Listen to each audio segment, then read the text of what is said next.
Good morning mga ka-farm. So update tayo sa ating baka na barakuhat. Ka 3 days na ngayon. So pwede na natin siyang painumin ng tubig kasi kawawa, 3 araw hindi siya uminom.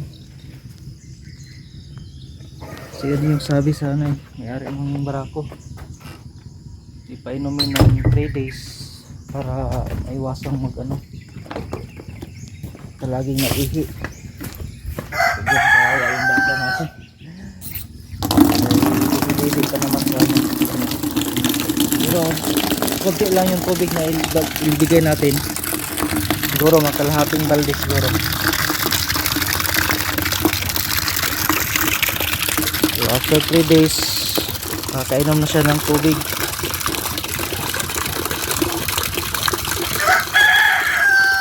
Ayan, doon natin nilagay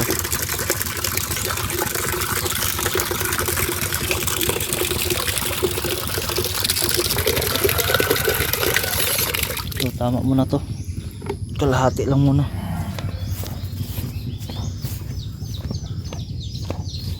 Yan, umulan pala dito kagabi kaya basa naman yung natin lupa, at saka sana natutubo na rin yung natin. Ito yan,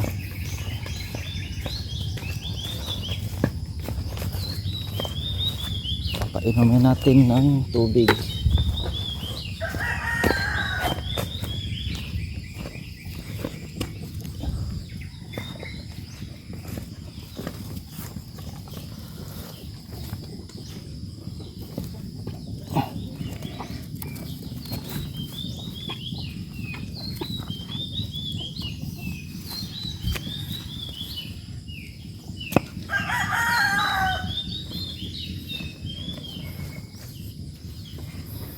After 3 days kainom na siya ng tubig.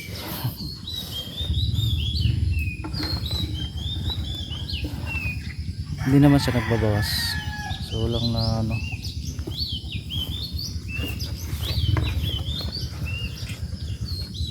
pero konti lang muna yung papainom natin.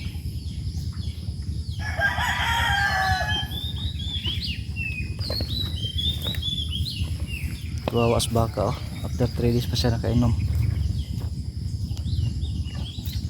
So walang laman yung niya, yung tiyan. Kasi pag pinainom natin to ng maraming tubig, palaging naiihi yan. Kaya iwasan natin yung matanggal yung mga similya sa loob, parang madala sa ihi ba.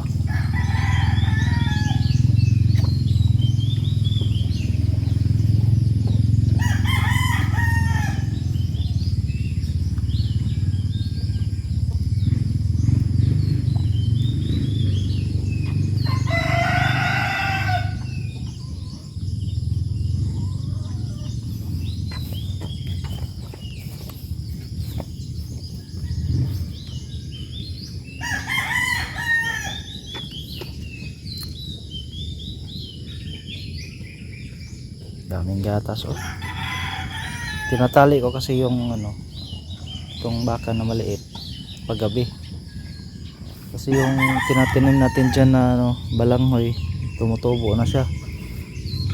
Ang lakas pa naman ng nito, malakas na kumain, kailangan ng talian.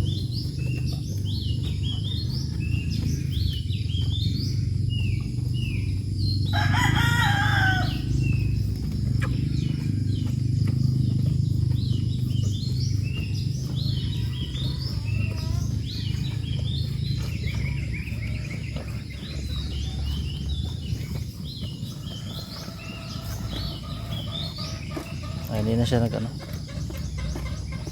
wala nang lumalabas sa ari niya.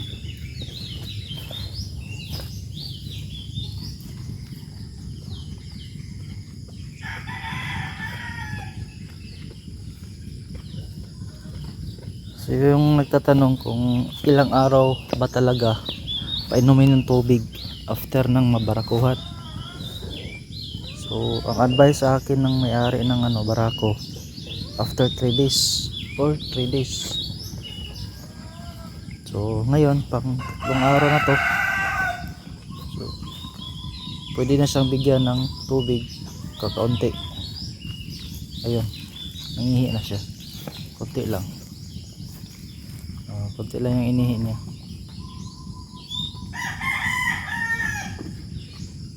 Kasi konti lang yung nainom.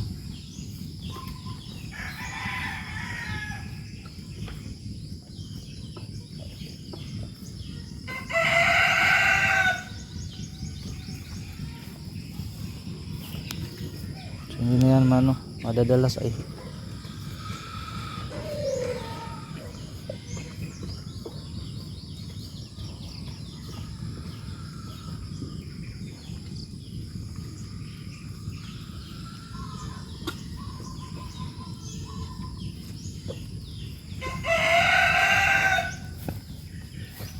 Ito yung isa natin doon.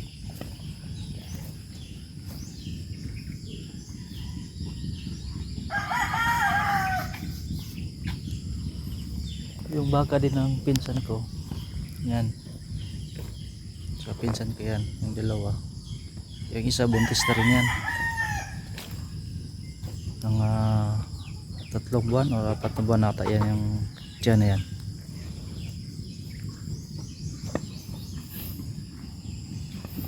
Tapos ito mag 4 months pa lang to, magpo 4 months. So iwalay ko to is 7 months para diretso benta na. Hindi tayo hindi na ako magpapatining kasi walang area ang liit ng area natin dito, saka walang pagkain, hihirapan tayo. Focus lang tayo sa pagpapaanak.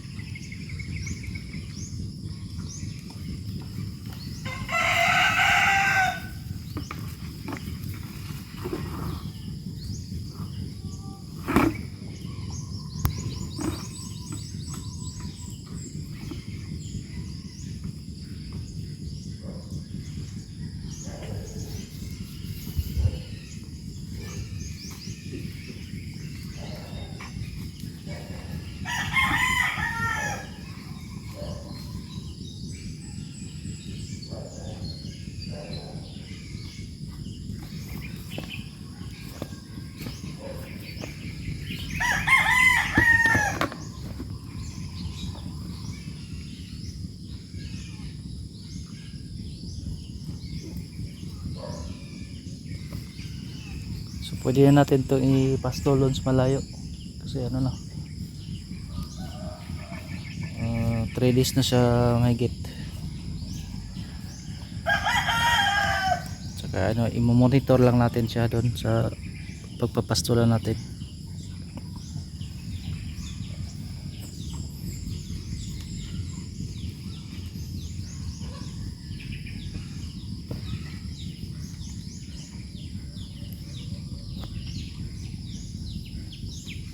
So yan lang muna mga ka-farm.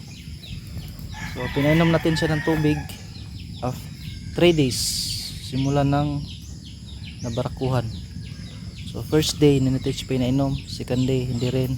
Ngayon pang third day pinainom natin siya pero konti lang, kalahati lang ng balde. Para ang purpose daw nun is para hindi sila palaging naiihi, hindi nadadala yung similya sa ihi. Yun yung sabi-sabi, yun yung advice sa akin ng kapitbahay namin dito at saka yung may-ari ng barako. So sinunod na lang natin para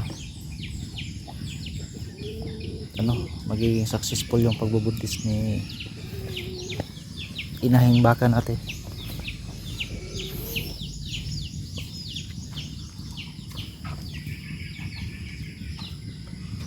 So sa pag-aalaga ng baka hindi siya mahirap kasi mo lang pastol mo lang, tapos i-check po palagi yung mga lubid, yung mga pisi doon sa, lalo na sa may ilong, at saka talagang may sapat na pagkain at saka tubig. Yun yung importante.